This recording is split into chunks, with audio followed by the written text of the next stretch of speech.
Today's podcast is brought to you by Audible. Get a free audiobook download and a 30-day free trial at audibletrial.com/JungChicago. I'd also like to let you know about our upcoming summer intensive.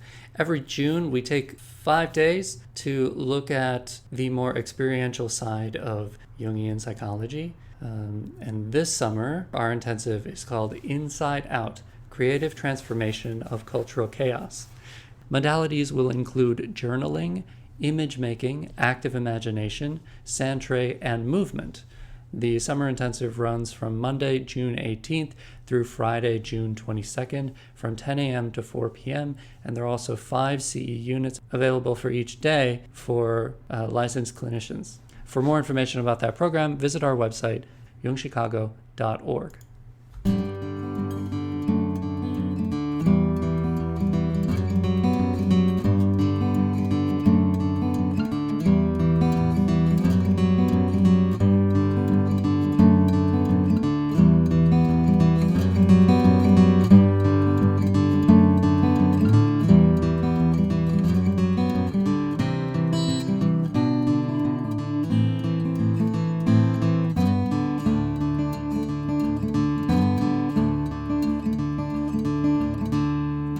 Welcome to the Jungian Anthology Podcast, Analytical Psychology Seminars from the archives of the C.G. Jung Institute of Chicago. The Structure and Dynamics of the Psyche with August Cwik, PsyD. This episode is the first half of Structure and Dynamics of the Psyche, The World According to C.G. Jung. It was recorded in 1992. Cwik introduces the basic elements of the psyche as described by Jung: persona, ego, shadow, complex, the self, archetype, and collective unconscious.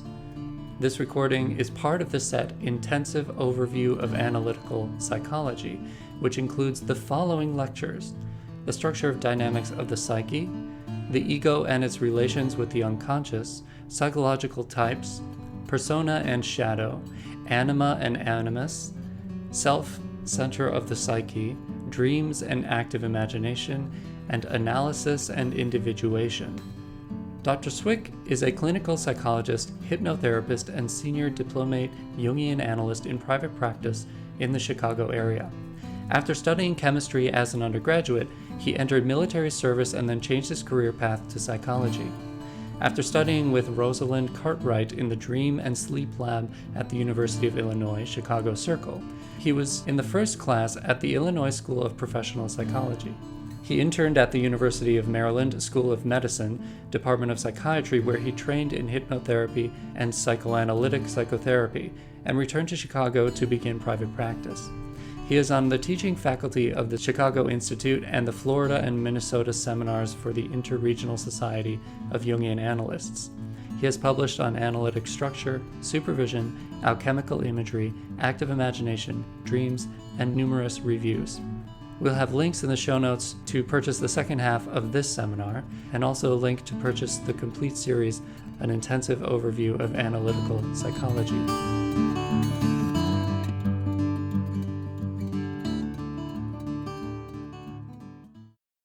Hello. Welcome to Structure and Dynamics of the Psyche, or The World According to C.G. Jung. I'll be getting a little bit more into the specifics today and give you the kind of broad outline, the blueprint for the psyche and some of the dynamics that kind of go on, the broad view of it. And then the other courses will really deepen into some of these structures. So if you find yourself not quite understanding, you'll have a chance to kind of get into it a little more.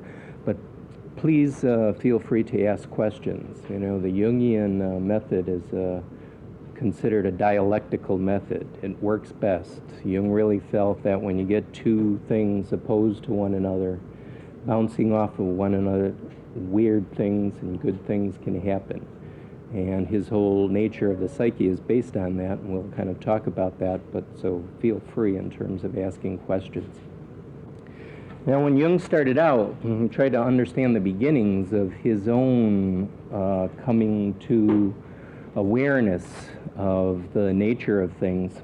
You have to remember he was in the original Freudian group here, And Freud was certainly taking him under his wing, and he was going to be the heir apparent of psychoanalysis when he began having some problems with the Freudian view, especially around the theory of sexuality being the underpinning of the dynamics in the personality. There was also another man at the time in the group, Alfred Adler, who came up and also split off into another school, and who had an opposing theory, an opposing viewpoint to Freud's notion of what was going on. And Jung was sort of sitting in the middle of this, sort of feeling torn, and as he writes about it, he was trying to come to grips about that he could see and experience that the Freudian perspective worked with a certain number of people, and so did the Adlerian method, and he couldn't quite understand. They were really diametrically opposed. Now, if we take a look at Freud's viewpoint, again with the notion of the sexuality, eros, libido, coming in, that the instincts sort of push forward and the personality is formed in the interface with sort of society and the parental attitudes. And sexuality is seen at the core of everything, merging out of it. So on the one side of the spectrum, we have this eros, love, sort of connectedness pushing forward. Now, Alfred Adler's approach was much more in terms of a power theory. He believed that the underlying motivation in the personality was really a will to power, that everything was conceived as sort of a setup, that if we have feelings of inferiority, we sort of push to overcome them, or we become identified with them. And Jung saw these as opposites. Now, I'd like you to just kind of consider that for a while, that the opposite of love is not hate, but power. That hate is really angry love, and power is really the absence of love. And so he began to formulate his own theories, trying to struggle. Jung himself, people that saw the movie or know about Jung's life, I mean, during this break with Freud, was really thought to have undergone his own kind of psychotic depression. I mean, he lost his own stance in the world. He didn't really have his own orientation. He wasn't sure that he should be breaking off with Freud. Freud was very well known. He was a father figure to him. And he went into his own, what he called the encounter with the unconscious. And this is documented in several books where he did his own paintings, he pursued his dreams, he went back to his childhood games, built castles in the sand, got back to his very early memories and early dreams, and he said that all of his other theories kind of came from this period in his life. He stopped virtually all teaching because he said he didn't have anything to teach, and until he found his own grounding, that he wasn't able to do that. It's interesting, he did maintain his clinical work during this period. Not quite exactly sure how that went for most of the people that he was seeing, but considering that a lot of people do think it was a psychotic depression and that he was out of bounds quite a bit. Most people talk about it as a creative illness. And this is one of the hallmarks of the Jungian notion. Whereas the Freudian approach and pretty much the Adlerian approach is always throwing back. It's trying to understand what has happened. It's a reductive method, going back to the childhood experience to understand how you got to be this person that you are. Jung again felt that the missing piece in that was purpose. What is the illness taking one towards? His psychology can really be understood as a teleology that is interested in the purpose, the core of the neurosis, the core of the illness. He's always feeling that there's something in that the person is missing.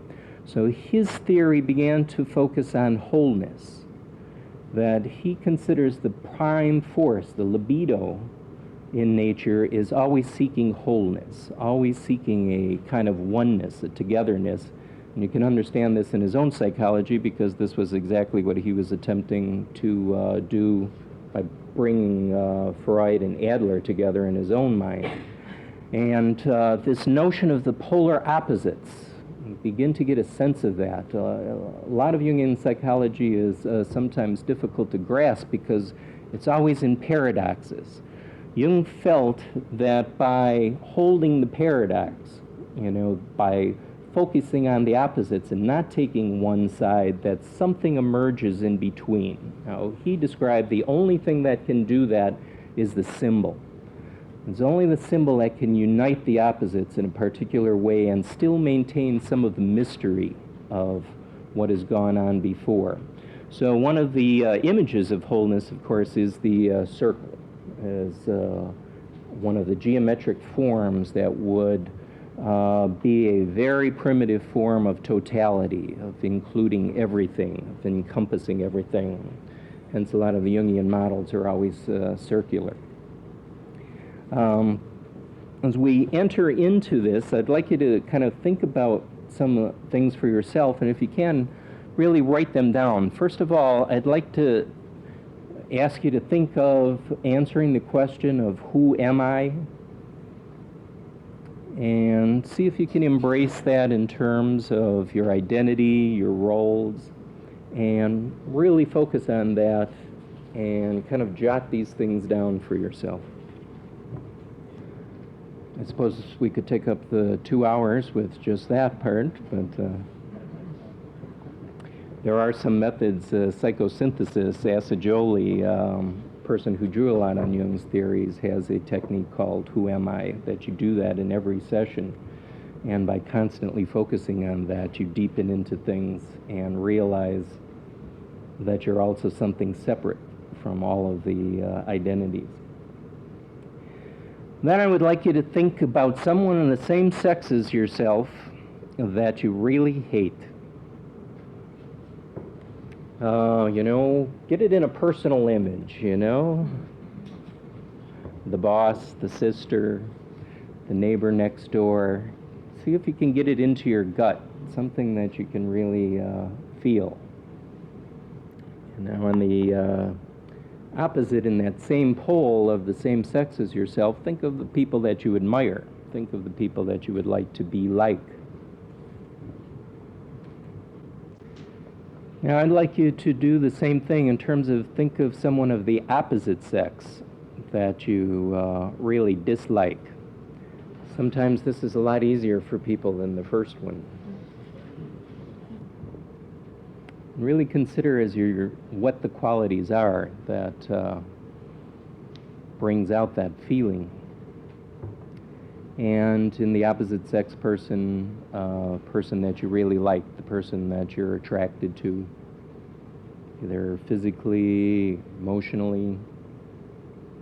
And sort of finally, perhaps religious people might find it a little easier, is to think of sort of your image of the Godhead, center, creator. And for sort of non-religious people, think of things that you really consider as very powerful forces. Now, these images and these feeling tones will sort of be your personal compass through Jung's psyche here. I hope that you can fill in some of these images as we begin to talk about them, and so that you can know them not just up here, but also in your gut and feel these things. Jung's notion was that the image was primary. Probably if Jung rewrote the Bible, he would say in the beginning was the image instead of the word.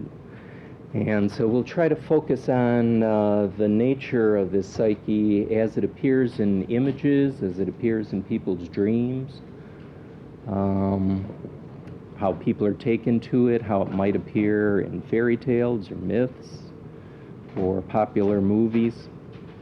That Jungian psychology, I think, would speak to all of these things. Wherever there's a very powerful emotional component, there is one of these aspects of the psyche is present here.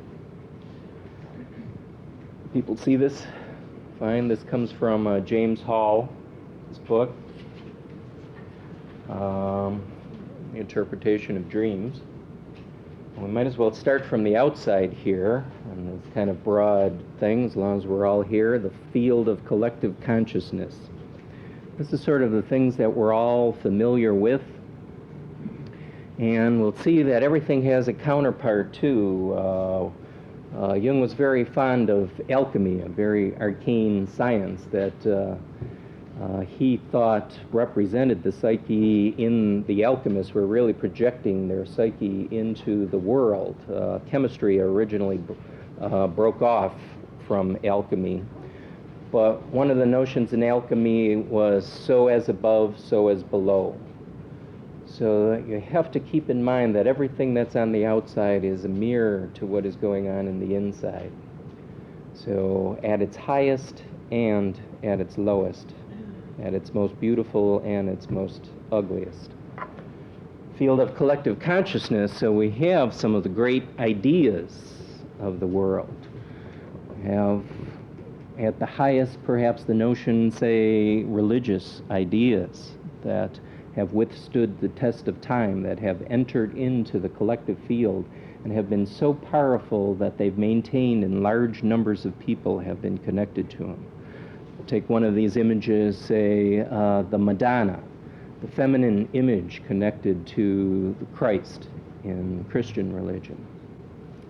Think of its counterpart today that we have, Madonna, the rock star.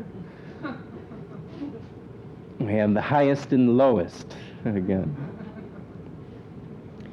Which is also an interesting image because she would, and perhaps understanding, again, popularity from a Jungian perspective, is that she would seem to combine some of these notions of the virgin horror, of contacting something very spiritual and yet very sensual and very sexual. So these are the things that have come around. Philosophy, Socrates, everything that's been great and everything that's been the lowest common denominator. Sitcoms, hula hoops. Things that somehow have tapped into a collective consciousness and captured people's imaginations, or captured them, at least for the time being. Ones that seem to maintain, of course, are the very much more powerful ones, like the ideas of religions and the ideas of philosophy. The other ones are usually very short-lived. But Jung was, very interested in popular culture and was always trying to understand why something would come about. He wrote an interesting little book when there were all of these UFO sightings, and was talking about the psychology of the day and the projection of this wholeness image and the roundness of the saucer, that the psyche was manifesting outside of ourselves, that we needed something outside of ourselves to begin pulling ourselves together. Now, as we just bump up against the outer skin of the psyche here, the first thing we run into is the persona. You know, I'd like you to take a look at your list in terms of who am I. Persona is the things that we think we are, we'd like to be. They're all of our roles. And very often Jungians have kind of a negative notion about the persona because it seems so superficial. I mean, look how far away it is from everything, all the good stuff down here, you know. But one has to realize that it's an archetype, and that it also has its function, that it's very necessary, that if one doesn't have one is very much neurotic and having problems. The function of the persona is to adapt to the outer world. That's the skin. It's the focus for the psyche in being able to deal with situations. We all have our personas here today, got our listening, our student personas, our teaching personas. We all have sort of accepted rules about that. If you don't know the rules, you know you're going to get certain animosity towards you. You're going to feel awkward, out of place. The persona begins to be really a problem is, first of all, if there isn't one, if the person doesn't have an adaptation to the outer world. So you see someone that's very insecure, will stay away, very withdrawn, kind of schizoid life, because they're so afraid of coming out into the world because they don't know how to act, almost literally. A lot of the persona is just behavioral learning. that we've picked up over the years of how to adapt in particular situations. The other problem with the persona is pretty much when you become totally identified with it. When you become, the doctor, when you become the job, when you become the wife, when you become the person that you think you are, your role in the world. And very often that's, some people come into analysis at that particular point in time. Usually you'll see that sometimes with very often retiring males, that their identity had been caught up so long in their job that without their job they don't know who they are. They have no sense of what to do, how to be.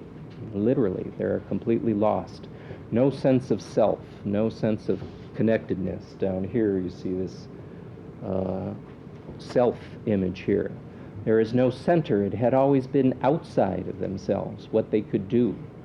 That they were the father, they were the provider, and sort of when these roles end, that they're thrown into chaos, they're overwhelmed and lost in identity. Think of the images that these very often occur in dreams will be clothes.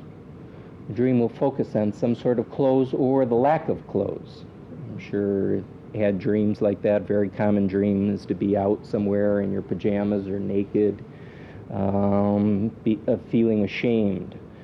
That's one of the feelings that underlies it when you don't have the persona, is the feeling of shame is so apparent. You feel that people can see right through you, that they're seeing the core, and that doesn't feel good to you. And very often that's the way to look for it in your own dreams, is when it starts focusing on, I was looking for the dress, I was looking for the particular suit, I didn't have the clothes to wear. Or when it focuses on roles, that I was doing this in this particular position. But the dream is commenting on this level of the psyche, that the dream wants to say something about that. And Jung's notion of the dreams was that it was always to provide something missing. As we deepen into the psyche here, Jung's notion is a compensatory notion, that what falls below this line in consciousness here compensates what is developed in consciousness. And again with the notion of wholeness, so that we'd have to eventually pick up these other parts. Are there any questions about the persona? Has anyone had these type of dreams that they can think of? Would you say that he would be in agreement at this point with Freud in terms of wish fulfillment? Well, yes, wish fulfillment. This certainly would be the hallmark of Freudian analysis, because Jung felt that it was sort of dedicated to adaptation to the outer world.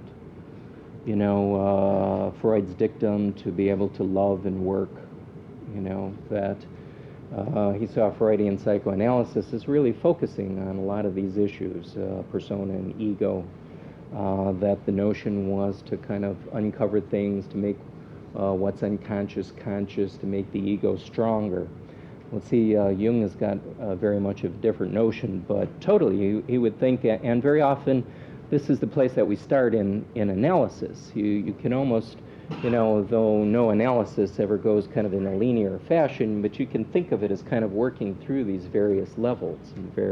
And very often that's the one that's kind of called into question, is an adaptation to outer reality. Something has happened. There's a marriage breaking up, or a retirement, or some emotional or a death, and the person hasn't adapted. So part of the pain and the suffering is caused by a failure at adaptation. So it's very, very much Freudian at this level. I remember having dreams of, not being clothed correctly, like being in pajamas when I was early in school, like first grade or something. Is that a time when a child is learning how to develop a persona? Or if you look at it developmentally, Jung was not very much of a developmental psychologist. He really dealt a lot more with the second half of life than he did with the first. He sort of left the first half to Freud and these things. But talk a little bit later about the individuation process, and the first part of that process is, learning in childhood. That's when the dreams are much more common, feeling inappropriate. You can see it in kids, when they don't want to go someplace. I remember my son trying to get him to go to his graduation, from kindergarten. His first, being on stage, and, he was very reluctant and anxious about it. Didn't know how to act, didn't want to put on the little cap and gown. Drove us crazy. Right? But very much so in childhood, it's where we should learn these roles. That's the task in this first half of life. Was a question back? Oh, it was just easier for me to think of persona as a complex as opposed to an archetype. Why is that? Well, I like to think of it, Hall divides them up as in terms of relational and identity structures, which I think is a nice way of looking at it. Not all Jungians really talk about it that way. But these aspects here as structures of the psyche, they're comparable to like Freud's id, ego, superego. And so it has a grounding. It's like everyone has to do that. That's the hallmark of archetypal experience. It's from the beginning of time, this was a task, and so it's ingrained. It's a part of the mind. So, and that's where I think a lot of Jungians sometimes play it down, superficial. It's just that, but it has very deep roots. It's very necessary in the psyche. And so that's the notion of it being an archetypal, that it's a structuring of the psyche itself. Any other questions? As we move just inside the persona, now this level of this interface with the outer world, first structure we run into is the ego here. Very common word in everyday language. People either have a big one or no ego. Buddhists are egoless. There's a lot of problems with this particular concept here, but it's generally the notion of who the I, who you more know yourself to be, not just think and want yourself to be. It's the I-ness quality, and it's a much simpler structure than Freud talked about it. Freud really talked about there are mechanisms of defense, and there's a part of the ego that's unconscious. And Jung talked about it as much simpler terms of identity, and it is a complex as we begin. We'll talk about complexes here. And you can think of it as sort of the center of consciousness. You can think of it as sort of like a flashlight, where you can sort of focus on things. You can kind of be a different person in different situations, sort of related very much to persona, having a different role in some things. But you can think that, some people in a private situation may be very much more open. In a public situation, they may be very much more inhibited. So it's really not set either. It's kind of a shifting. It's not quite a very secure boundary, and it can move around. And you can notice that that there are different. It can focus on different things. The part that's in the ego is really connected to will. It's the things that you can really choose to do. We'll see as we deepen into this structure, Jung's notion was that. Most people think that this is the captain of the ship here, that it's the center. And Jung's notion of the psyche is sort of presenting them that it's not quite that way, and that the ego eventually will need some balancing, and that it's hardly the captain of the ship. But it is the most that we know about I, and it's the qualities that we keep into our consciousness. It's the qualities that generally have been allowed by the parental attitudes. They're reinforced. Oh, you're a good boy, that's good. Behavioral psychology, reinforcement. Going to make all these things part of the ego. Someone responds from the outside. This is how the ego begins to form. All the qualities that are sort of split off, so you end up in a different structure here. But these are the parts that we allow ourselves to think about ourselves consciously, and that you could probably describe about yourself to someone. Now, the other part that forms when the parents say, no, no, no, you can't be angry at your brother, no, no, you know, don't touch that, that's bad, you're going to grow hair on your palms. It's becomes a type of alter ego here. This becomes what Jung called a shadow. It's all the attitudes and feelings and images of ourselves that have become split off from our identity. We don't know them as us. We don't want to claim them. They feel bad. They feel dirty. They're imbued with shame that they have been responded to very negatively in the outer world, and so they've been relegated to this existence in the underworld. And it has been pushed down, but they're part of us too. Now, and that's why it goes, we start going below this level of consciousness here. We start going into the unconscious.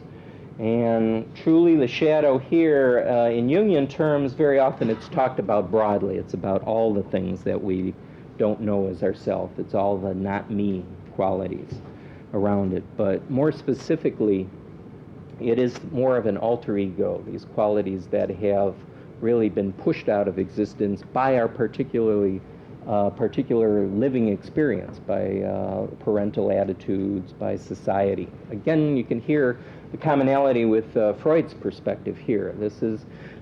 We start entering into, right here with the shadow, is what Jung called the personal unconscious, and it would be equal to Freud's unconscious. It's the stuff that gets repressed. It's the painful things that we don't want to think of. It's the things that are sometimes accessible, but it takes some work to bring up. You know, that it's very much, and what Freud described and the Freudian approach is pretty much the one that will uncover these particular attitudes. And I'd like you to take a look at your descriptions there of the people, the same-sexed images. Think of those ones that you hate. It's probably the best description of your own shadow. It's like, that's uncomfortable for people, you know, and they'll fight and they'll rebel against this thing. And it's one of the biggest problems that we have. Here is the first big split in the psyche. Here is the first opposing factions that people will fight to the death to sort of say that they don't have these qualities in themselves. And the question to ask yourself is not if you have them, it's where do you display them? Because if they're shadow to you, you're not going to be generally like these people. This is where a lot of people misunderstand the concept, especially in analysis when we talk about it. Well, this is your shadow. It's not that you're like that everywhere and you're completely unconscious of it. You know, it's like there are very subtle places and there are certain times and circumstances where you can demonstrate these traits. And you just don't want to claim them. You don't want to see these points. And it's much easier to split it off. It's the core experience of discrimination. It's one of the major problems we have in the world. Racial problems. You think of the core aspect of what we put out there into the various groups, the parts that we don't want to see in ourselves. Jung's notion is that anything that's unconscious will first be found in projection. That's a very important idea, is that you'll find it in the outer world first. And that gives you the chance to begin to take it in, to own it yourself, which is a very difficult process. So when you have a Saddam Hussein, you have to have a George Bush. You know, they're counterparts, you know. Oh, let's see a grimace here, you know. We have the wimp constellates his bully, the bully constellates his person that's going to attack him. It goes on and on. I mean, you can look through history. It's the universal problem of the shadow. We're going to be doing a conference on the shadow problem in October and various aspects and its manifestations. And you have to also remember that it's the qualities, most of the time we talk about it kind of in a negative way, but you have to remember that if the ego is deficient of positive qualities, the shadow will actually carry the light. You know, that the shadow for, say, the very inferior person will always be these other people. They've got it together. They can do these things. Everybody else has got it. So that the shadow actually carries positive qualities too. We tend to think of it more in negative. I think its description as shadow, as dark, about the darker emotions, but you have to remember that it's also the qualities, say a positive quality that was responded to negatively by the parents is going to end up in the shadow. Say artistic quality that was never responded to or valued. A person is not going to know it as themselves. You know, oh, everybody else is so artistic, I can't do that, I'm not creative. So take a look at also your positive images here in the same-sex person. And the same-sex quality, I mean, for Jung was that these are at least things that you can imagine, you know, as part of yourself. That for a woman, they're in other women, for a male, they're in other males. It sort of breaks down. I think we're getting away from real hard descriptions of that, of saying that it has to be particularly that way, because for a man, a woman might have other qualities that are closer to his identity than a male, and that would really be considered a shadow quality rather than a deeper oppositional quality. Now, the images that these will appear in dreams, of course, are other same-sexed images, figures in the dream. So if you're a male, other male figures in the dream will be, one way to consider them is aspects of yourself. Jung has two ways of approaching the dream. One at the objective level, that the dream figure is exactly who it purports to be. So if you're dreaming about your father, you should look at the dream that it's saying something about your father. But say if it's an unknown male, that you start looking at that as an aspect of yourself, and it's saying something about the relationship to that part of yourself. And so these figures that you're talking about here that you wrote down, you may find in dream figures, that you may find that the dream is kind of talking about them and your relationship to the shadow. Are there any questions about that? Why did you choose the word shadow? Well, you know, he dropped down into a few Latin words over here. He was caught in the metaphor, actually, the way that I understand it is, you know, you don't have any depth without a shadow. You know, if you just have the light, it's the shadow that gives you perspective.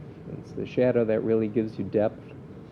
And so, again, he's very phenomenological. He's trying to describe the experience, you know, and get you into it. So it's that part, you know, if the light's out here, it's the part that's kind of cast back here that you don't want to see. Harry Wilmer's got a nice book, The Nuts and Bolts of Jungian Psychology, where he's got these cartoons and stuff, and he's got one, the image of the shadow like that. So it's that part, and it appears like a silhouette, you know, especially in the beginning. When you start looking at things this way, it's not filled in. You don't have any details. It's kind of a, you know, a black space. And as I say, people will, you know, really fight tooth and nail to kind of say that they don't have these particular qualities in them.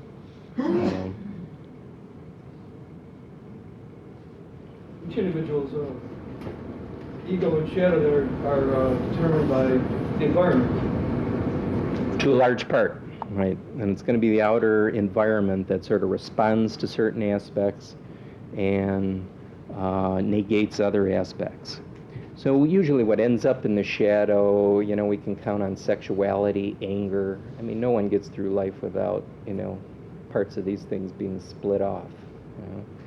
And again, we see that's kind of Freud's notion, you know, love, sex, anger, death. that these are the parts that society really doesn't respond very well to, so they're the ones that are always getting knocked off the identity and pushed into the unconscious. You mentioned that there were two ways that you approach dreams. One was subjective. What was the other? Subjectively, that each figure in the dream is really an aspect of yourself. You could almost, as we go through this, you could overlay this onto a dream and kind of see how the psyche is interacting with one another, how the different figures. Jung felt that these things in the psyche want to personify. They want to kind of form images. They want to form separate personalities. And so at the subjective level, anybody that's familiar with, say, Gestalt therapy, Pearl's lifted a little bit of Jung in this, because Gestalt therapy is almost totally subjective level. You take everything as an aspect of yourself. Now, Jung wouldn't be that dogmatic about it. He does say there are things that belong to the outer world, and you have to always be in that interface of sort of separating out what's you and what's the other person. But definitely one way of approaching the dream is to consider it as all aspects of yourself. And then it's a little drama, it's a little play about how these components are interacting.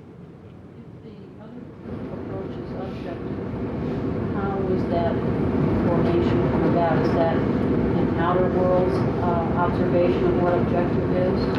Well, what he wanted to say there was that the dream can actually comment about something in the outer world. A typical dream like this is, the person that comes into analysis and they said, oh, my father was wonderful, just a wonderful man, And the first dream, portrays the father as a Skid Row bum, It's like, okay, not particularly taking that dream subjectively, that it's really commenting on, here's something that the father is probably no more Skid Row bum than he is this perfect person. But, again, the idea of compensation and the balance, that the real father is going to be somewhere in the two when you hold both notions, that your real father can emerge in that. And so the objective part is trying to say that there is something out there that the psyche responds to. Any other questions? At this particular level, too, we run into all the complexes. So in life here, the psyche begins to fragment. We have, there are as many complexes as there are traumatic experiences. You have money complexes, sex complexes, inferiority complexes, mother complexes, father complexes. Anything where, the personality brushes up against something and it doesn't go smoothly is likely to form a complex. It's like a little blister on the psyche. Jung describes it as sort of a group of feeling-toned images. It's like a little magnet, and proof of this he found in the association experiment. Jung's original work was he developed galvanic response and gave people the association test. He was really the person that developed that. And you would find that you would hit certain words and the person would have different responses. They would sort of blank out, they would take longer to respond, they would have weird associations. That here is sort of a literal proof of the unconscious, that you can actually measure these particular things. And in the measuring, you have to also realize that it's the part that really connects you to body. The complexes are also your own gyroscope of sort of who you are, and in a positive way, it sort of creates the world for you. It's the familiar world. It could be a painful world sometimes.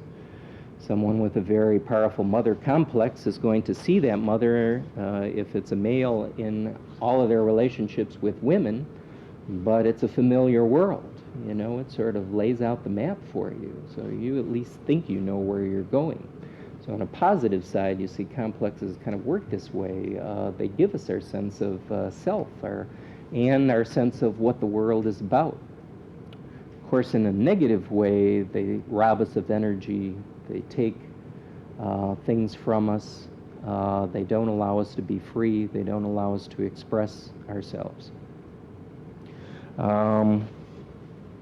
Particular complexes in psychoanalysis, the goal is to really integrate their energy more into the ego. You know, if there's a very powerful mother complex, then you're looking at that relationship with mother and trying to sort that out so that you can, say, relate to other women without all of this emotionality.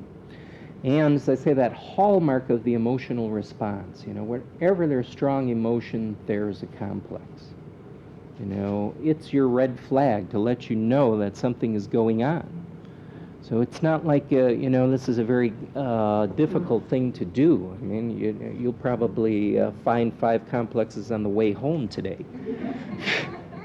You know, just think when you start screaming at that guy, you know, that's frustrating you in the car in front. How could they be so ignorant? You know, you never do that, Shadow. But they do. And the problem of the complexes, too, is, you know, to get this energy back inside, there are different ways that one can relate to a complex. First of all, a complex could be completely unconscious. You don't even know about its presence. I don't know if many of you have seen the movie Lost in America. It was kind of a wonderful movie about this couple. They sell everything and they're going to go around the U.S. and they stop in Las Vegas, and the wife goes into casino and blows all of the money the first stop. There was an unknown gambling complex that she was unaware of and got caught. Now, the thing you have to realize, you know, and a lot of people thought that Jung was, again, a little weird about this, was that the autonomy of the complexes.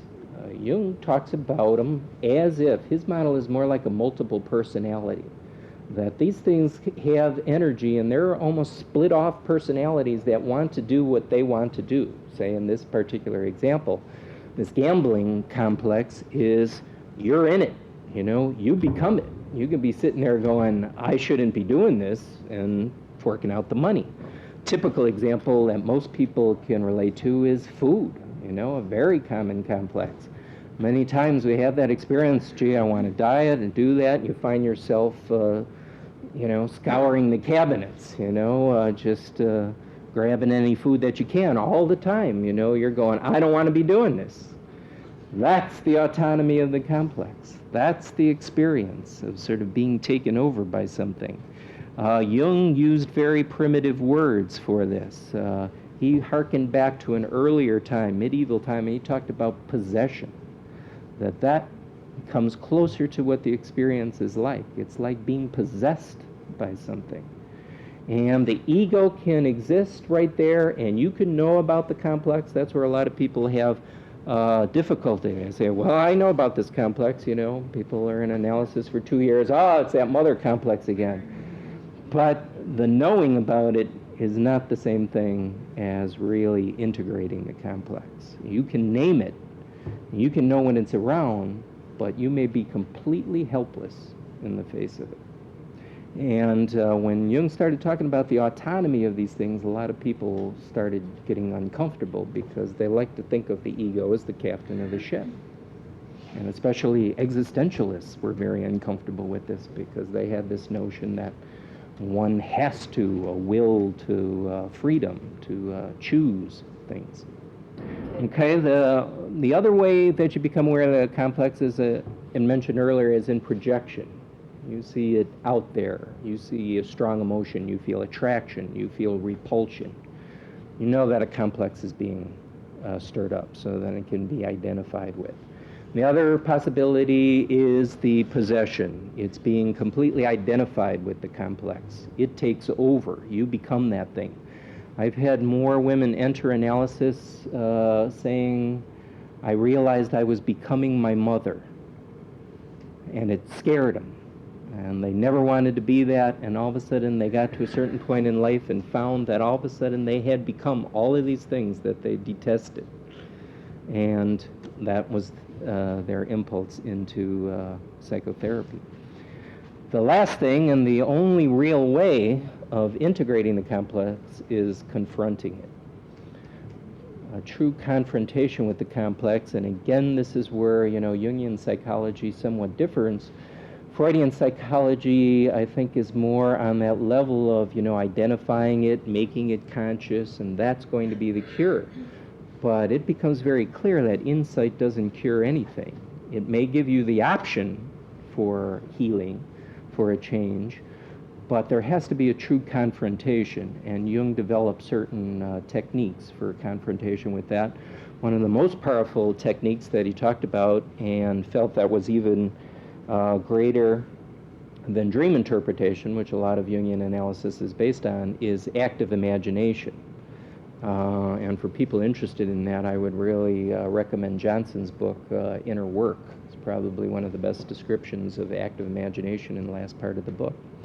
Active imagination is to take this seriously, is to begin to personify it, to get the image, to start carrying on dialogues with it, to find out what it wants, why it's here, what its goals are, to treat it in some way that you realize that it's a powerful force and that you have to develop a relationship to it.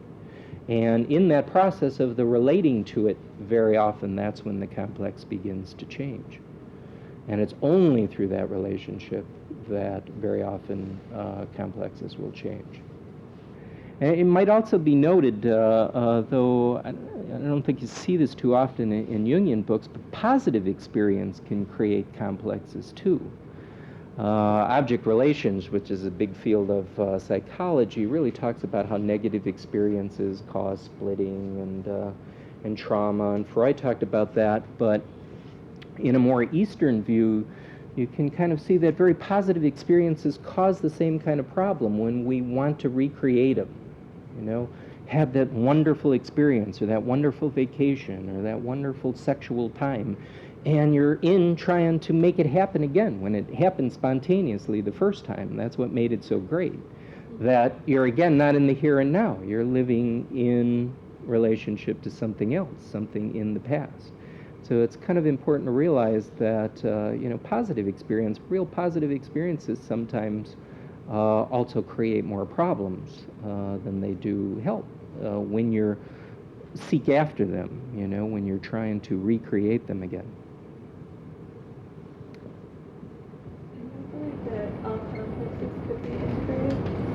No, and I don't think Jung would even hold out the hope for that. That's why I think the notion of relationship, as we talk about the complex has a nuclear element. The core of every complex is an archetype. So the center of it, and archetypes can't be integrated. So there's a part of this complex, that it's sort of an illusion that one can sort of integrate these things, that one is not going to have a mother complex anymore. It may not cause as much problems, it may not come into play, but again, at times of stress, at a crisis, or the person is drunk, where the ego, where the consciousness is again lowered, you see it reemerge. I have sort of, in analysis, never seen anything quite disappear. There's always the potential, there's always the possibility, a kernel of it, but generally the integration occurs where it's not as problematic for the person, it's not as immediate. See, what happens when this complex, it erupts into consciousness, it's a lowering of consciousness. It's the same thing as in states of exhaustion, drugs, alcohol. The ego and consciousness is lowered, and very often, you see, in AA, you can see this with the alcoholic. What often comes out is the shadow personality. One of the problems in alcoholism is for a person who's been alcoholic for a lot of times, they've been living in their shadow. They've been living in their alter ego. And sometimes the AA approach is negative kind of towards that because they don't see anything positive. There's nothing positive in the drinking behavior, but one must realize that, again, it's there for a purpose. And so that there's a core. See, this is Jung's notion here that there's a piece of the personality that's trying to come out, but it's caught in this blister. It's caught in this part that's drawing all of the energy to it, and so the ego can be more free. but I don't think it ever, disappears. Can depression be a complex? Depression? Yeah, it's usually kind of talk about that as, the mood, the depression, but the depression itself will usually be an interaction of complexes. There usually will be a persecuting side. Again, what you're trying to do sometimes in active imagination, say with a depression, is try to personify the voice. You're no good, you're never going to get anywhere, it's all useless. You're trying to split off from that. You're trying to have a relationship with that. So the depression itself is not that depression is a symptom that the complexes, that there's probably a number of complexes. Start taking a look at the dreams in the depressed person, you start seeing more the underlying picture of why the depression is there. We'll take a little break for 10 minutes. Come on back and sink deeper into the psyche.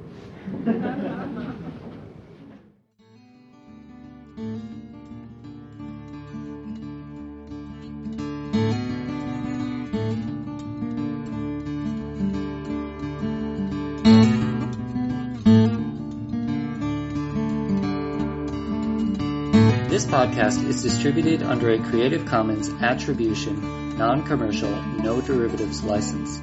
Share it all you like as long as you maintain the attribution to the speaker, but please do not change it or sell it. If you like this episode, tell your friends about us or leave us a review on iTunes. For more information about classes, training programs, videos, audio, this podcast, or to find a Jungian analyst near you, visit our website, www.jungchicago.org.